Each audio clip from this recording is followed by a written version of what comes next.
Good afternoon, everybody. Welcome back to the channel. I'm Dave, and this is Alaskan Homesteading. The winds that we've been having in the last week or so, and particularly this weekend, have been really troublesome. And today I want to show you a real problem that has now cropped up that I've got to come up with a solution for. And I need kind of an immediate solution and then a longer term solution. So let's just get right to it. So some of you have been following along the channel, and we've been building this chicken palace. It's a big 16 by 8 shed, monoslope roof, nice little 3-foot porch off the end, and fully insulated, the works. It's gonna be a super fancy place for the chickens. But the problem we have is that this building is not anchored to the ground, really. It's just sitting there. It's only its own weight holding it down.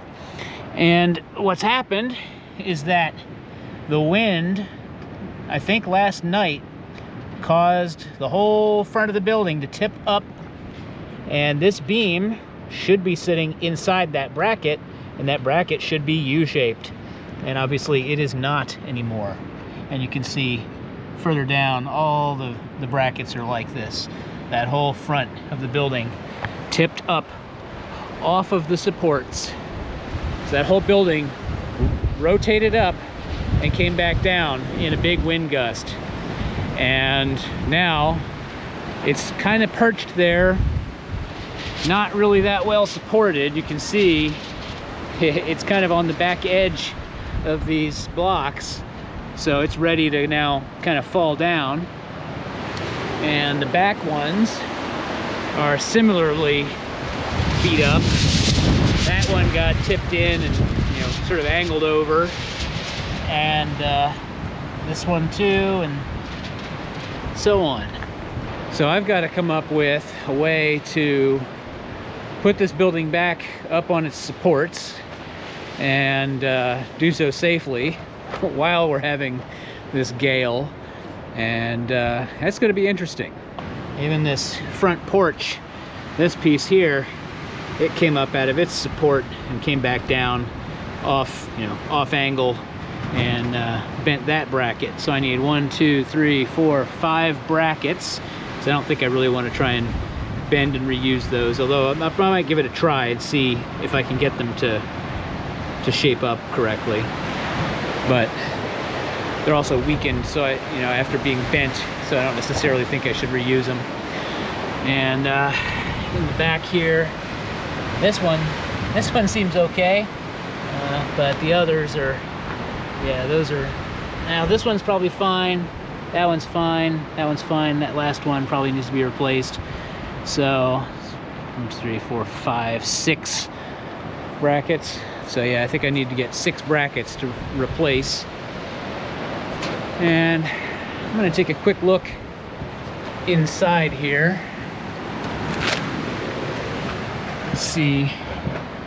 Yeah, some of the insulation bats, they were only pinned up with those little metal ties, these little guys. So they just fell down probably when the building came up and then flopped back down.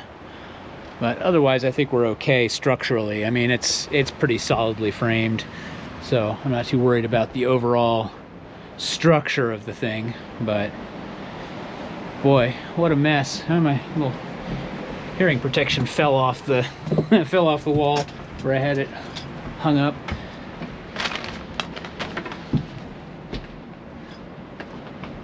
All right, well, I'm gonna get out of here because I don't want to be in this building if something similar happens again.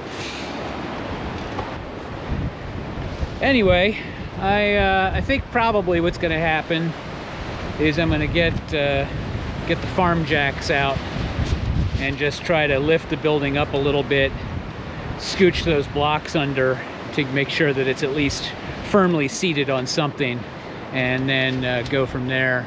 And I don't think I want to try and come up with a full fix today. There's just too much wind and chaos out here to be messing around. What I'll probably really need to do is use the tractor, but now that the ground's thawed and it's soaking wet from all the rain, I don't really want to drive the tractor through the yard because it's just going to leave big ruts. So the longer term fix will have to come later. The other thing I need to do is figure out the best way to anchor this building to the ground. I'm thinking I need to dig a hole and put some kind of dead man in that I can run maybe a piece of all thread or I don't know, steel cable or something to tie the building down, just in the event that we get winds like this again. But for now, I think I'm going to go back inside and start working on more of a plan. But any of you who've experienced stuff like this, where you do get more frequent like hurricane force winds, feel free to chime in the comments. I'd love to hear about different strategies that you would use to tie down a building like this. I really never thought that the winds we would get here would get so high that it would be able to tip the building up and over like it did. Anyway, thanks for watching. Hopefully I'll get some interesting information from y'all, and we'll see you next time.